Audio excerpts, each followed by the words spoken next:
नमस्कार दोस्तों, आप पढ़ रहे हैं कक्षा 10वीं एनसीईआरटी गणित। आज हम पढ़ेंगे प्रश्नावली 5.3 के उदाहरण क्रमांक 16 को।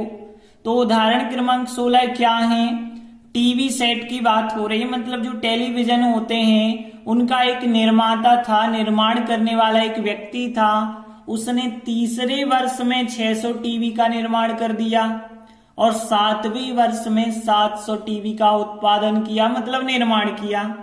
अब क्या होता है, यह मान के चलें आप कि प्रत्येक वर्ष में उत्पादन एक समान रूप से एक निश्चित संख्या में वृद्धि होती है।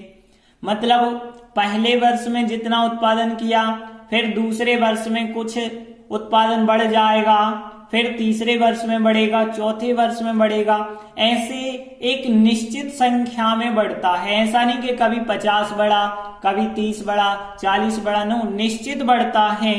अब हमें ज्ञात करना है पहले वर्ष में उत्पादन कितना हुआ, मतलब पहले वर्ष में उसने कितने टेलीविजन बनाए, 10वें वर्ष में कितना उत्पादन हुआ, और प्रथम 7 वर्ष में कुल उत्पादन, मतलब 7 संख्याओं को जोड़ना होगा हमारे लिए। मतलब 7 वर्षों का योगफल S ज्ञात करना होगा यहाँ पे। तो यहाँ प्रत्येक वर्ष में उत्पादन होने वाले टीवी सेटों की जो संख्याएं होंगी वो एक समांतर श्रेणी में बनाएंगे, क्योंकि शुरुआत में जितना किया फिर निश्चित वृद्धि होती जाती है। तो इसका मतलब यही होता है कि एक समांतर श्रेणी बन रही है। अब देखें हम प्रश्नानुसार हमें क्या दिया गया है। तो हमने लिखा अब प्रश्नानुसार।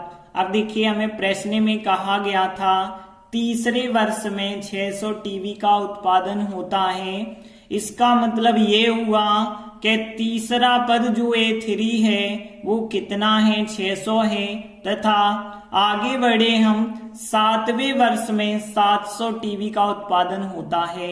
मतलब 7वां पद जो है 700 के बराबर हमें दिया गया है।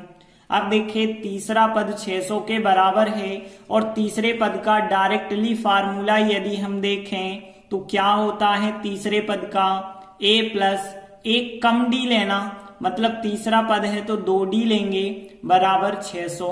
और यहाँ पे देखें 7वां पद है तो A प्लस 6D एक कम D रखना बराबर 700।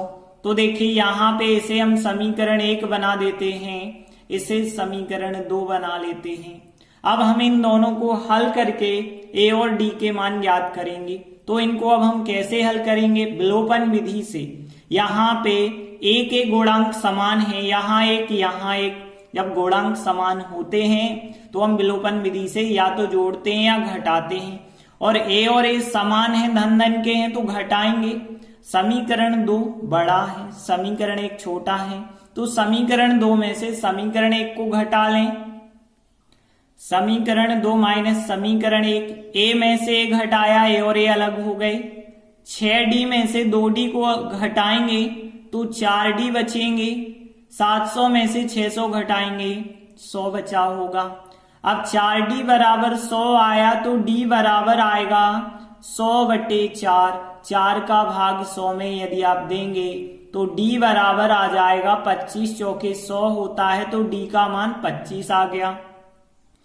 अभी D का मान आया है, D का मान हम समीकरण 1 या 2 में रखेंगे तब हमें A का मान मिलेगा। जैसे हम समीकरण 1 में रखते हैं तो D की जगह 25 रखेंगे, तो D का मान समीकरण 1 में रखने पर A तो हमने लिखा प्लस 2 लिखे, और फिर इस D की जगह D का मान 25 रखेंगे बराबर कितना चल रहा है, 600 चल रहा है। अब देखिए यहाँ पे A और यहाँ 2 का गुणा किया तो 25 दूनी 50 बराबर है 600। अब हम 50 का पक्षांतर कर देंगे तो A बराबर 600, 50 का पक्षांतर 50 माइनस के हो जाएंगे, तो A बराबर हमें 600 में से 50 घटाएंगे तो 550 मिल जाएगा। तो 550 हमें मिल गया, पहला पद मिल गया, प्रथम पद। और आपसे देखिए पहले सवाल में यही पूछा गया था कि प्रथम वर्ष में उत्पादन कितना होगा, मतलब पहला पद, तो प्रथम वर्ष में 550 टीवी सेटों का उत्पादन होगा। आता है प्रथम वर्ष में 550 टीवी सेटों का उत्पादन होगा। तो ये पहले सवाल का आंसर हुआ। अब हमें दूसरे सवाल में 10वें वर्ष में उत्पादन ज्ञात करना है। मतलब सीधी सी बात 10वां पद हमें ज्ञात करना है। तो अभी तक ये हो गया पहला सवाल। अब हम इसी का दूसरा सवाल देखते हैं। तो दूसरे सवाल में अब हमें क्या निकालना है? इतना सब निकालने के बाद 10वां पद निकालना है, A10। और A10 का डायरेक्ट फार्मूला देखें तो A प्लस 9D होगा। अब A का मान कितना आया है? 550 आया है, प्लस 9 लिखा, और D का मान कितना है? 25 है, तो D का मान हमने 25 रखा। और आगे यदि हम सॉल्व करते हैं तो देखिए यहाँ 550, अब यहाँ पे 9 का गुणा हम 25 के साथ कर देंगे। तो 9 का गुणा 5 के साथ 9 पौने 45, 9 दूनी 18, 18 और 4 22 हो जाएंगे। अब 550 में 225 और आप जोड़ेंगे तो कितना आएगा? 775 आ जाएगा आंसर। तो 10वें वर्ष में उत्पादन 775 टीवी का होगा। अतः 10वें वर्ष में 775 टीवी सेटों का उत्पादन होगा। तो सेकंड सवाल भी कंप्लीट हुआ। अब आगे थर्ड क्वेश्चन में क्या पूछा गया? प्रथम 7 वर्षों में कुल उत्पादन। कुल उत्पादन का मतलब है टोटल, मतलब योग एस ज्ञात करना है। चूंकि Sn बराबर n/2 2a plus n-1 into D वाला हम फार्मूला लगाते हैं।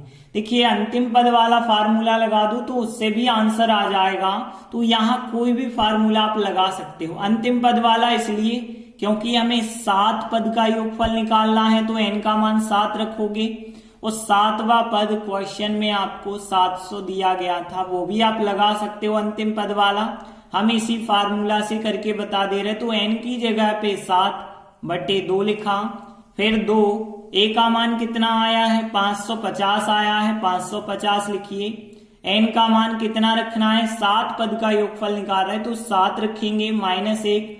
और d का मान कितना आया था? 25 आया था, तो 25 हमने लिखा। आगे सॉल्व करेंगे तो 7/2 तो रहेगा। अब 2 का गुणा 550 से करेंगे तो 1100 आ जाएगा, प्लस 7 में से 1 घटाया तो 6, और 6 का गुणा आगे हमें 25 से करना पड़ेगा। तो अभी हमने लिखा 6 × 25, और आगे हल करते जाते हैं। 7/2 यहाँ 1100, 6 का गुणा 25 से करेंगे 150 आ जाएगा। अब आप 1100 में 150 और जोड़ देंगे तो यहाँ पे कितना हो जाएगा? 1250 हो जाएगा। फिर अब देखिए 2 से 1250 काट सकते हैं।